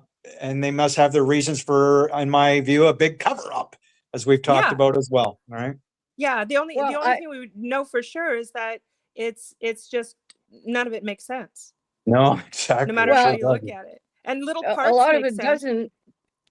Go ahead, there's Robin. a lot of documents out there that at this point, that's what we have to use as facts, and court documents, the state police documents, Moscow PD, although, but so that's kind of what we have to use. But some of this stuff, like Lee said, the whole filleting the fish and all, you're absolutely right, Lefcadio. There's so many rumors, and the mainstream media needs to stop taking those rumors and just running with them. You're absolutely right. Yeah, he was never interrogated. Like, or if he was interrogated, we never saw that. It's also there's definitely something is up, but nobody really knows what that is. And you guys are doing a great job of trying to get to the bottom of everything. It gets a little frustrating for me watching all the different crime shows and seeing so many people speculating about things that don't make any sense to me because they're not factual. They're just speculation. It's like, oh, that could be a person, in the picture, but maybe it's not a person in the picture because we can't make out the outline. And why let's talk a minute about faces redacted. Yeah, and let's talk a minute about what are facts and what are not facts. For example, the autism thing. Let's talk about that for a second. So that Brian Koberger has autism is not a fact, right? That it was mentioned that the defense said that he has autism is a fact. That's in court records. That they were showing documents and receipts that he has autism spectrum is a fact, right? But we can't say for fact whether he does or he doesn't. But we do know it's a fact that it was brought up and it was a discussion. They were looking into it for potential mitigating factors if it did get to the death penalty point, and whether or not his autism would actually take death penalty off the table because of his mental disability. Because it wouldn't be fair for a jury to convict him if they think, look, he must be a cold-blooded killer. Look at the way he just sits there staring at us with a flat affect without knowing that he has that thing. So we know it's a fact so there's some things that are fact that you can say it's fact that it's part of the public record. Now, whether he did or he didn't have it, that we don't know. The other thing that happens too is a lot of times, unfortunately, the media knows damn well that they just have to say something in a certain way, and they didn't say. For example, it wasn't really the media that said, it wasn't the media that said Brian Koberger could kill people in 8 minutes with a knife because he can fillet fish. What they said was Brian Koberger learned how to fillet fish, and then that's all they said. They made a factual, what they thought was a factual statement, and everyone else ran with it because the public is a moron. And they know damn well, in my opinion, the media knows damn well the media will run with things if they phrase it in a certain way. But they phrase it in a certain way to tell you a fact that they know the fact will look incriminating and everyone will jump all over it. And so we just have to be super careful when we're talking about the facts to just say, and I ask the questions, wait a minute, like we did with the dog thing. Wait a minute. Did law enforcement tell us that was Murphy, or did YouTubers say it was Murphy? Because we're saying, oh, they lied about Murphy. It's not Murphy barking. Well, I don't think law enforcement said it was Murphy. They might have even said, yeah, a dog can be heard barking. They know damn well you're going to jump all over it. You're going to think it's Murphy, but they didn't say it was. So we have to be really careful when we're talking about what was stated as facts and what wasn't, because it can get really nuanced. I think the biggest thing, you know, what you're talking about there with confirmation bias and all that. How about the media for, you know, 2.5 years or whatever it was, saying that Brian Kohlberger cleaned his car in the garage. And now we know, we have, based on the report, you know, if we're going to say that the report, you know, is authentic from, you know, the actual document, there's no evidence of any bleach or any cleaning thing in his car. So how come mainstream media says that he cleaned his car in his garage? Let me point out another thing. Let me point out another thing that law enforcement did, and they know damn well how it's going to be, but they're clever about it. A car consistent with that of Brian Kohlberger. That's what they like to use. They're not saying it's Brian Kohlberger's car. They're saying a car consistent with a white Elantra, a car consistent with, and they're being careful. They're not saying Brian Kohlberger's car is seen on this video 5 times. They always say a car consistent with. You, meaning rhetorically you, in the public, go, well, they just said Kohlberger's car was driving around the neighborhood. No, they didn't. They said a car consistent with, and consistent can be really vague. A white Elantra, whatever year it is, or a white Ford Explorer, or a white whatever it is, if it's a white car, it's consistent with a car that matches the description of Kohlberger.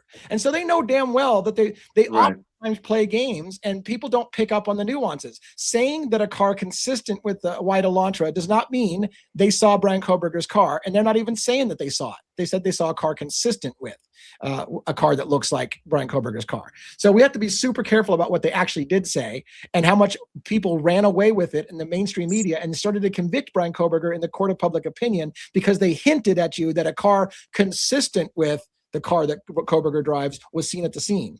You know, there's a couple of YouTube channels, and I won't mention their names now. It's not even worth mentioning, but as you may or may not know, my friends, that they were saying, you know, about the Brian Kohlberger's cars. This is consistent with Brian Kohlberger's car near or at the crime scene. You know, some of the Brian Gelters out there. If my memory serves me correct, anyways, they kept showing video after video of the car, right? And thinking that it's Brian Kohlberger's car and that he's guilty. Somehow he did a quadruple homicide, and they built their channel through that, you know. And I want to hit on what Just a Devil Woman said. Ann Taylor wanted to throw out suspect vehicle 1 because what she said was, and she's right, it's for the jury to decide whether or not that's the same car circling the neighborhood over and over again. You telling them, here you see suspect vehicle 1, and here you see suspect vehicle 1 again, and here you see suspect, that's fucking prejudicial all day long. It's for the jury to decide. What they should say is, here you see a car entering, and which we believe is consistent with, and here you see a car entering, which we believe is consistent with, and then Ann Taylor can say, how many other white Elantras are there in the area? Can you even tell it's a white Elantra? How many other white cars? Fuck, when I did sorry for my language, I get passionate. When I did a drive around with Joe and a drive around later with Rhonda, there was white cars everywhere in that neighborhood. There were white cars. You have a white car, right? I have a white car. I drove a white car. I almost put suspect vehicle 2 on the side of my car driving around there because I thought it would be funny. Actually, I didn't think it would be funny. It'd probably get me shot. But the point being is that it was prejudicial in the first place to keep calling it suspect vehicle 1 when that's for a jury to decide whether it's the same car over and over again. And you know, with regards to Lafcadio, regarding narratives, we talk about this a lot.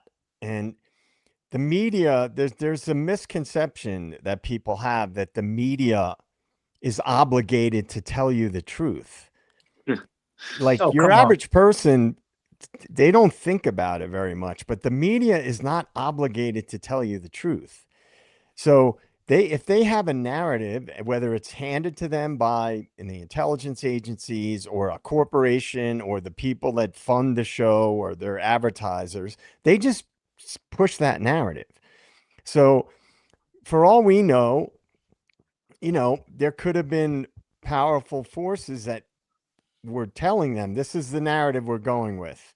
And that's why we often see with high profile cases, they're all in lockstep on the narrative.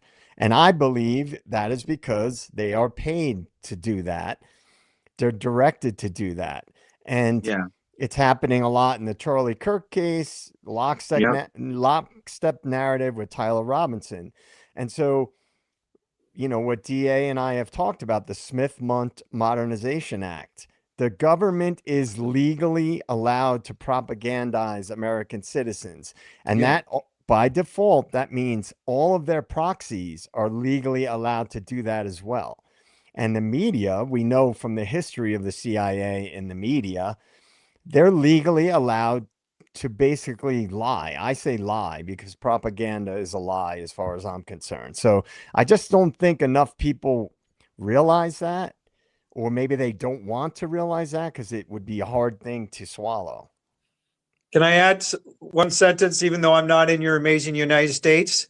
I would say the mandate of the CIA at times is to lie, deny, and deceive at the expense of, American taxpayers. Not to say that all of them are bad. Don't want to get any of them, the agencies pissed at me, the small little Estes crime maze. But we just have to keep, obviously, as what we're doing, keeping our eyes and ears open for the intelligence agencies and mainstream media, how they, as Joe likes to say, describe how they put out these narratives, and DA as well. So, but that's how they work, right? And don't believe Tucker Fucker Carlson plays too, because he said he wanted to be CIA. He is CIA. Make $25 million a year from Fox News.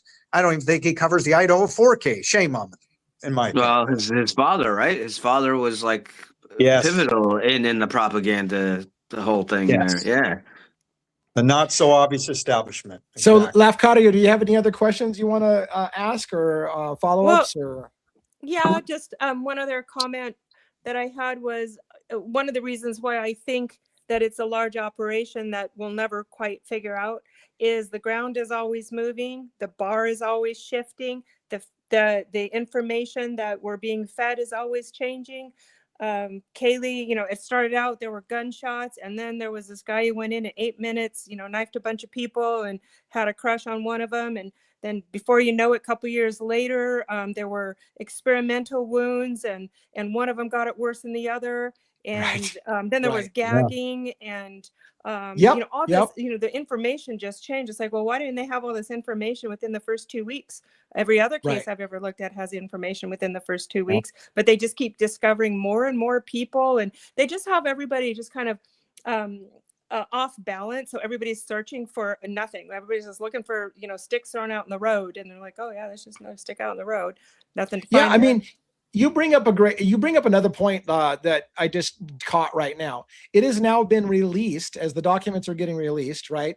The behind doors, closed door hearing with Hippler, where Steve Gonsalves said something to the effect of, I hate the word gag order, considering some of the victims were gagged.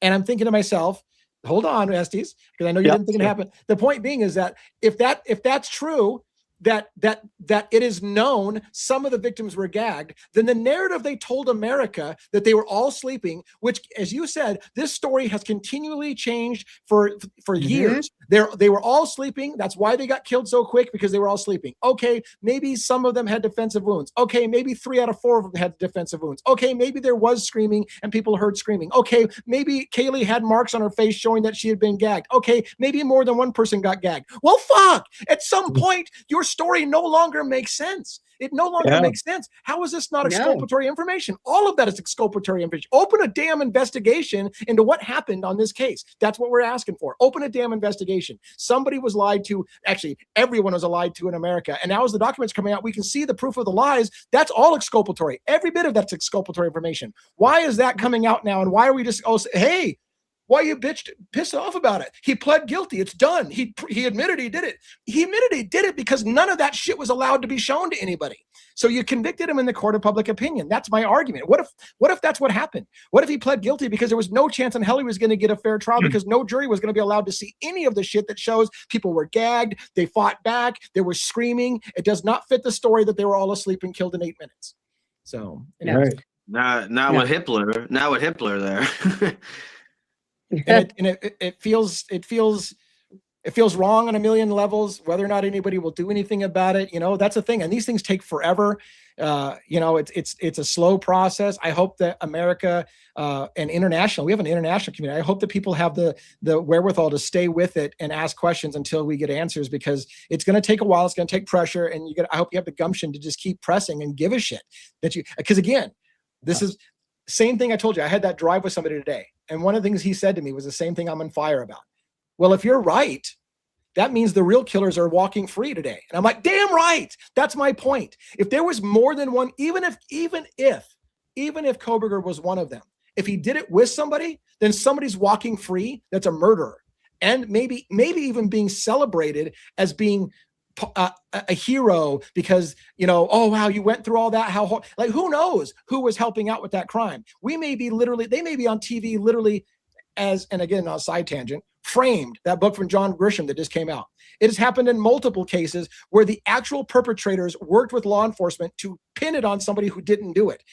The people who did the crime worked with law enforcement to pin it on somebody who didn't do it. It's happened before. It can happen again. It may have happened here. Who knows? That's why we should ask questions and keep the pressure on. Love it. You know how sometimes, a little kid will tell a lie, or a teenager will tell a lie, and then they will almost get caught in that lie, and they will just keep covering it up and covering it up and covering it up with all kinds of anything they can cover it up with. It almost seems like this, like they may have been doing something that they thought was not going to be such a big deal, turned into being a bigger deal than it was, and then it just kept ballooning and ballooning, and they kept trying to cover and cover and cover it up until now it's out of control, and they're still trying to cover it up until it dies. I 100% agree. The phrase that comes to mind is in for a penny, in for a pound. Once you did the first lie and you realized that people saw the lie, then you had to make another lie to cover up that lie, and then another lie to cover up that lie. And it was in for a penny, in for a pound. Once you decided you were going to lie about this case, you have to go balls deep. So pardon my French. So the point being is that's what I think they did. I think they thought that nobody would ask the question. When they started to ask the question, then they had to lie to cover up that lie, and they had to lie to cover up that lie. And now they're just deep shit in lies. Well, they have to lie to cover up, in my view. And Phoenix basically laid it out. I don't know if she realized, and some of you, and one, the way you guys were talking earlier, they had to cover up a staged crime scene. And that's another option. Yeah, right. No, it's a fact, but we'll leave it at that. I would say, didn't we just talk, SDs, about the difference between fact and assumptions? Right. But, I guess that went over past my ears, but when you look with your own eyes, go back and watch the replay. Go back and watch the replay. Okay. That's why what we're doing is so important, is because we've gotten very lax about demanding the truth. And just assuming that the government always has our best interests at heart when we know they don't. And that's why we as private citizens, we have the right to know as much of the truth as possible. And so that's what we're fighting for. And if they're doing it in this case, I mean, we know down through history, they've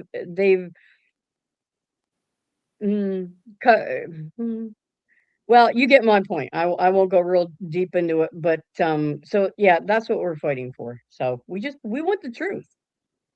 Yeah, I 100% agree with everyone working to find the truth. I just wonder if you're ever going to find the truth, and I hope you never give up until you do find the truth.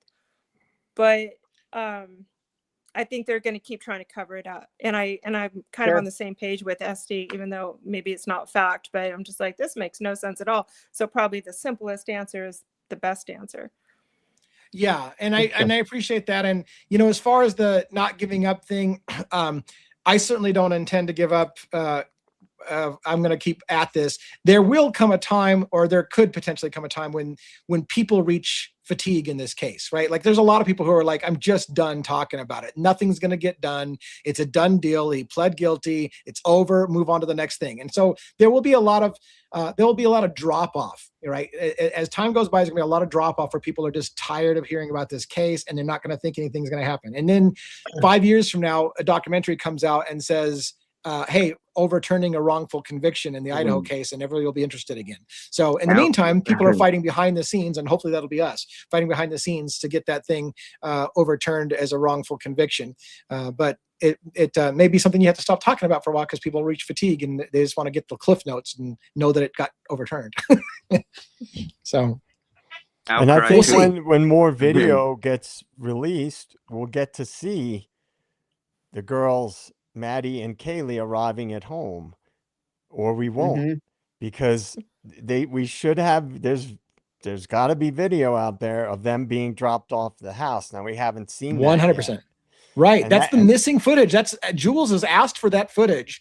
That was in her package that she paid for. From what I understand, Jules already paid for the footage that they haven't given her yet, which includes the time frame of which Eric Gower supposedly dropped the girls off at the house. How have we not seen that yet? As far as I understand, she already paid for that. So where's that? If she can get it, it better be clear. Well, the last thing I'll say, and then I won't bother you with this idea, but a few times on the show, I've proposed the idea that there was a partial extraction that took place. Yeah. And that it's possible that Kaylee and Maddie never went back to the house. Again, just theorizing, since Kaylee we and don't Maddie have that footage, and that two people were killed in the house, but Kaylee and Maddie, an extraction could have been planned before that because they knew there was a risk or there was a danger of something going down. And then that's why we saw the WITSEC boxes, and that's why, the relocation boxes, and that's why the marshals were there. We saw the marshals with their cowboy hats on. And so I'm trying to look at a scenario in which it works with a lot of the information that we have. Not the official information we've gotten by connecting dots.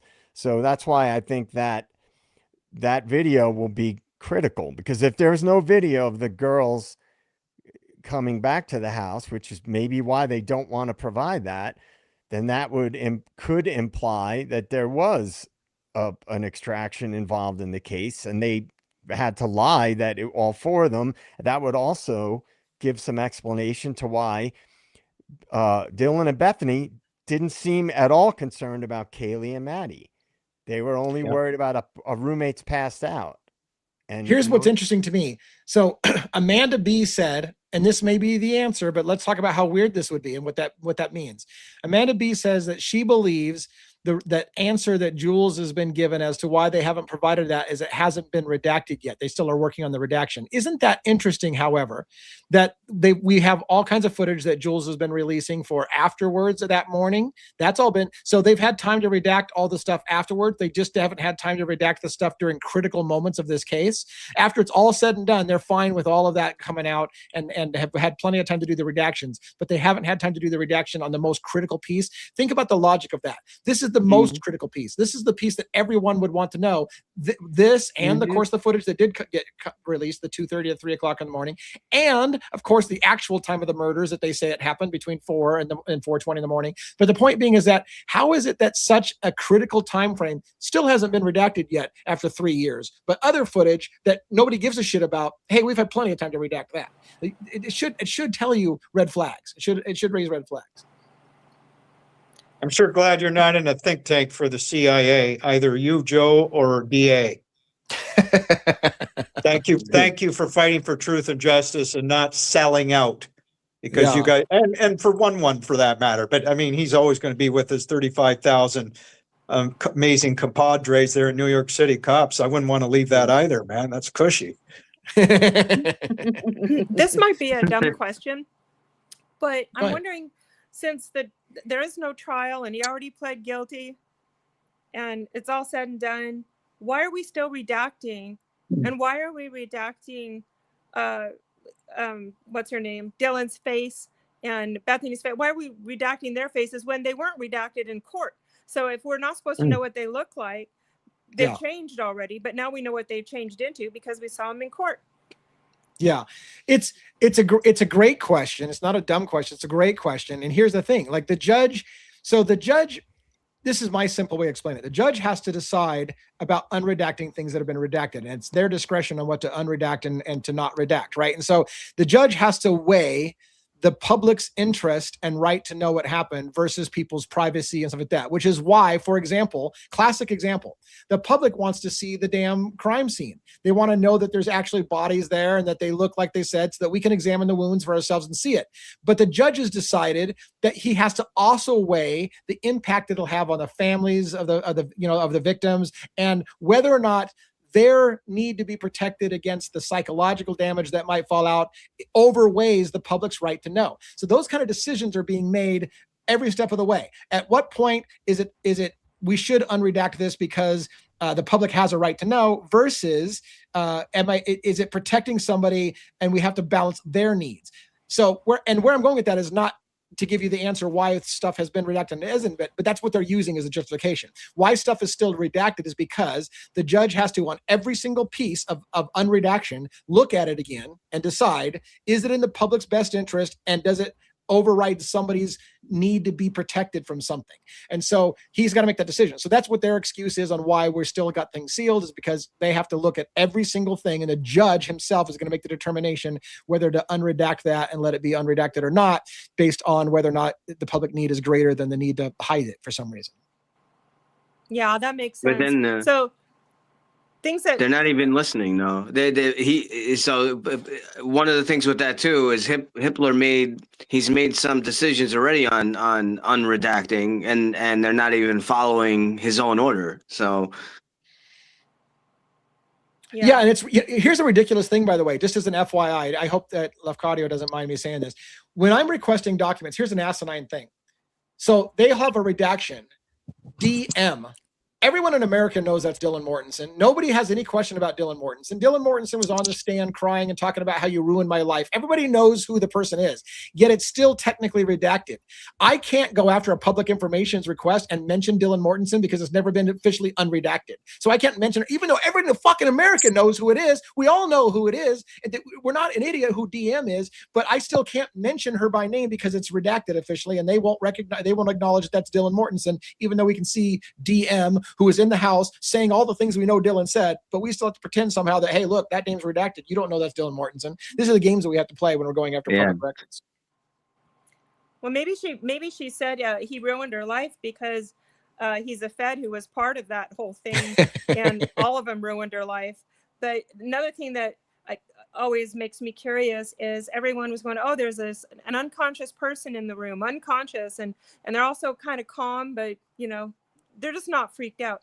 And now they're saying, well, there was this huge pool of blood, and her fingers were nearly severed, and she was stabbed all the bit. So there had to be blood absolutely everywhere. So there's no way they would have walked up and checked her pulse with all that blood there. They would have come screaming out of the house. There's blood everywhere. Somebody's been killed, and that never happened. And then their friend Hunter goes calmly up the stairs with a knife in his hand, and the police are just trompa with, it's okay. You got a knife in your hand. We'll just follow you on up the stairs, and you show us where this unconscious person is.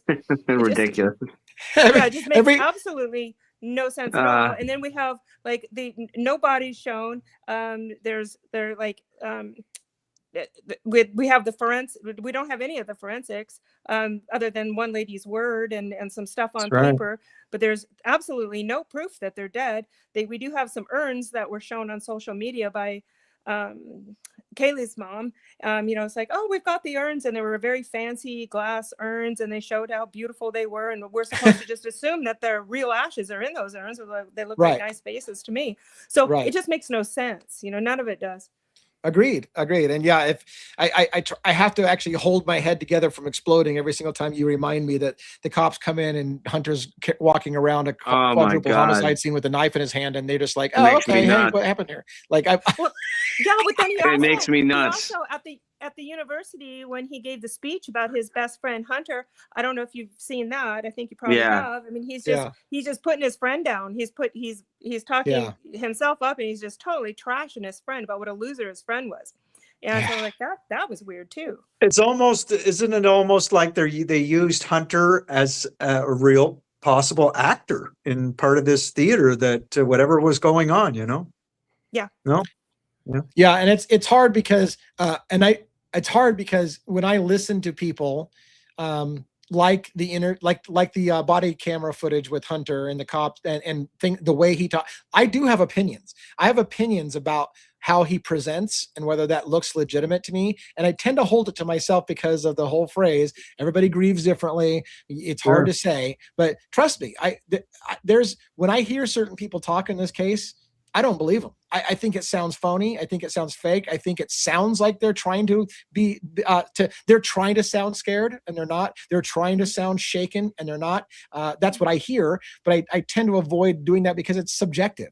Somebody else will hear that saying, just like when I said, I think I hear a scream of genuine terror on that footage that was released, and people are like, "You're an idiot. That's kids playing around and having fun." And I'm like, "Well, it's subjective. What am I supposed to do?" Like, I hear terror. You hear somebody getting tickled to death. Like, it could also be contrived. It could also be contrived as well. There are some things that don't really change from person to person, and that is when people see someone get murdered, someone get killed, a lot of blood. I mean, very few people, unless you are a sociopath or a psychopath, will come out of there calm, cool as a cucumber. I think somebody's just kind of out unconscious when there is that much blood and gore and people are stabbed. And we didn't hear, and to your point, we didn't hear, any blood mentioned, remember, on the 911 call, right? Yeah, right, exactly. But in the pictures they're showing now, which are super fuzzy and unclear, they're now coming out with it almost 3 years later. Yeah. Well, I appreciate you coming up for the questions. We're almost approaching 2 hours again. I do like to try to put a wrap on it at 2 hours. Here I started. We have nothing to talk about tonight, and freaking again, 2 hours into this thing, and hundreds of people watching, and we're just like, I had nothing to talk about. But thank you for coming on to our show. I'm going to go ahead and let you go for now, and we're going to say goodnight to our guests and wrap up the show. Thanks for the great questions and the great conversation you spurred for our guests tonight. Thank you. You bet. Have Thanks a great for coming on. Thank you. Thank you. All right, panelists. Do you guys want to? Once again, I cover. Oh, we got Twiz backstage again. I'm going to assume Twiz heard me say I'm wrapping up. I'll give him a shot because that must mean he has a parting question. Shit. God help us this doesn't launch into a 30 or 40 minute tirade, but we'll give Twiz a chance to come up because he's like, real quick before you go. Okay, Saturday night. Give me a chance. Actually, I didn't hear you say that. Oh, but if you are going to end, it must have been like right in the middle because YouTube's a little delayed, between me popping over. But if you're ending it, I can come back up some other time. Yeah, I'd love to have you up. Yeah, I'm trying to keep these about 2 hours, and we're about 2 hours. So let's table that for another night. I'd love to have you back on again. So I'll go back to doing our monologue. And I'll give a fun story about Pav though for SD. Oh boy. Go. So this was like a year and a half ago, probably now. He made some video about Brian going to Moscow that night to pick up drugs, right? And I made a video, and I wasn't trying to be a dick to him, because I will be a dick to you if I want to be, right? But I was like, dude, Brian wasn't even in Moscow that night. And he made this big old video saying shit about me or whatever. And I was like, okay, whatever. But he had Brian drive by MPD twice in that response video. And I'm like, they don't have him on camera. And he drove by the police station twice. Like, are you joking? They got DA on the camera though. Yeah, I pulled into Moscow Police Department's parking lot and got out of my car and fixed my camera in front of their That's funny. I haven't been to the police station. It's super nice. It's super nice. Well, it's brand new, so it better be. Brand new. They have a lot of money coming through there, so take that for what you will. Oh, I will. All right. Thanks, Twiz. We'll have you on again. I appreciate it very much. Have a good night, guys. See you, Twiz. Good night. All right, panelists, last thoughts. Let's go around the horn. Robin, any last thoughts? Just everyone hit the like button. I'm always the housekeeper of the Hit the like button, share the video, sub to the channel because there's all kinds of good stuff coming. So I know thanks we so didn't much for talk coming about out, it. everybody. I know we didn't talk about it, Robin, but if you wouldn't mind throwing up our GoFundMe, we do have a GoFundMe for the legal pursuit, Yes. for the documents, the public records request, because Absolutely as you will do know, that. Jules was charged $900 for the documents that she got. So they're going to charge us too. And we've got a lot of requests in. So it's going to take some fighting to do that. One, what do you got for us from the closing thoughts? Great show tonight. Great conversation. Hit the like button. Robin and I definitely will be here tomorrow night. We will talk about some Idaho 4, but as we have advertised a little bit earlier in the week, we are going to be covering, some stuff on Luigi. So Yeah, and Yep. I'm hoping to have Ali Benevento, a criminal defense attorney from South Carolina, come on and talk about the suppression hearings with Luigi when they close. She did tell me that she wanted to do that, so I'm pretty certain Ali and I, if I can get her pulled away from court TV, Ali is going to come on our show and talk to us about the her thoughts on the suppression hearings. Jason Estes from Estes Crime Maze, what do you got? Well, just real quick, I'm going live tomorrow, 4 p.m., hopefully Eastern this time. The last two lives, it did not work out at all. I screwed up technically. I'm trying my best. And so I would love it if some people join me, hopefully thousands, if not hundreds, whatever I can get. And we're at about 717 subs, I think, as Lee keeps asking me, you're getting close to being monetized yet, right? Estes Crime Maze, we're getting there. Yeah. And thanks to DA and all of you for all your support in that journey. And obviously the goal is to get the 2,500 subs so we can appease Pavarotti, all that good stuff. So thank you for allowing me to be here tonight and converse with you amazing, beautiful faces and people and the audience. And I'm going to bed soon. And I hope you guys have a great night. If it's what you want to do, Estes, stick with it. I've been told multiple times the first 1,000 subscribers is the hardest. I remember telling people several times it's impossible to get to 1,000 people. And here we are at 12,000 on the channel. Yeah, you're kicking ass, and I said it was impossible. So the first 1,000 is the hardest. It feels like a slog. It takes forever. It starts to build up momentum as you go. So stick with it. I'd love to party with you guys and take you to Costa Rica with me when I get 1,000 subs, but I've lost my passport and health card right now. And the money situation, but let's start with me getting a new passport, and then I'll save up hopefully. I mean, if it's all a matter of money, I'd love to fly you all in a Learjet to come hang out with me. But yeah, it's all that money issue. Planned for CrimeCon, Esty. Planned for CrimeCon. CrimeCon, yeah. Try to get the crime. Yeah, there you go. Why? What's in it for me? We're gonna hang out. We're gonna hang out. Oh, good, awesome. Okay. Okay, Joe. State of the Deep. Last thoughts for the night. Yes. Again, I think we should all keep our eyes peeled for when that additional footage comes out, if it ever does. Let's hope it does, because I believe that is one of the missing keys to this case.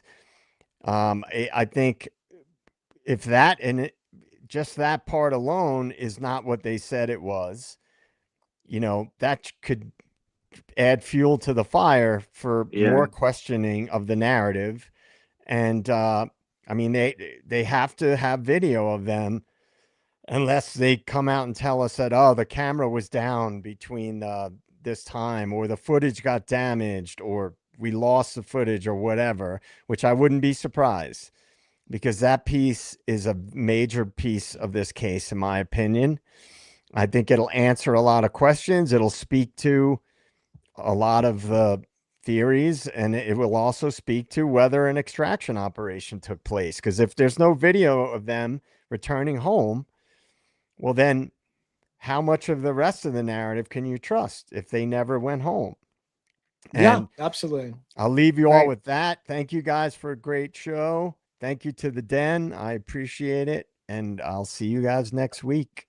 Yeah, and as my Great. parting thought, I will say this. I have not forgotten about my other cases. I do plan on doing long-form videos on Luigi Mangione very soon, the Lisk case very soon. I will be having stuff come out. We will continue to talk about that. It's just at the moment, this kind of reinvigorated when the new Moscow Police Department documents or the videos were released. And so it's kind of the hot topic. But I do cover other things. Please check us out. Go to my website, devilsadvocates.info. I'm going to redesign a little bit of that front page to make it more useful for you. Lots of good stuff there as well. Robin, 1-1, Joe, Estes Crime Maze, who already went to bed because he's past his bedtime.